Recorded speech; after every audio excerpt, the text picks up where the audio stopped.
Thukuru uyu uria niguo wa mbere gicigo-ini kia umbunge kia Molo utanyitwo gukorwo na kiguni kinene to kuri arutwo aria maguthomera guku no indi nginyagia muingi wa warubaga na Molo hando ya ruma mbunge wa gicigo giki kuria kimania githingata muingi kuoya kanya kau na kuigithia mwena uyu. And I've also committed as a patron of NGCDF for Molo constituency that are going to fully sponsor the first 100 students. So that will make sure that people from these constituencies benefit, na tukipewa wanafunzi wengine wa help, we are sure that this institution is going to take over. Ni waaki uhuthirite kigina gia ciringi milioni 57 murugamiriri munene wa thukuru wa Oleso akiuga mathomo thukuru-ini uyu magukorwo makiambiriria wona thirikari yetekeria mathomo macokererie.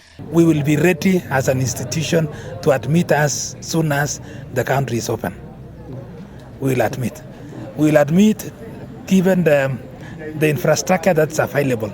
Maybe we'll start with the business courses because we have the desks and the rooms. Akiaria hindi igongona ria kuyukia thukuru uyu kuma kuri mwene kandarathi murugamiriri wa mathomo thukuru-ini cia kothi cia moko kaunti-ini ya Nakuru Mbugua wa Kabaki ni athingatite arutwo thukuru-ini ici na cia university kuihuragia marua ma kuheo ngombo cia mathomo ni honge ngurani iria ikoragwo ikihura njeki mathomo maya. We would like to encourage the students from this area, their parents, to enroll in this institution, take advantage of the packages that the government has given in relation to funding.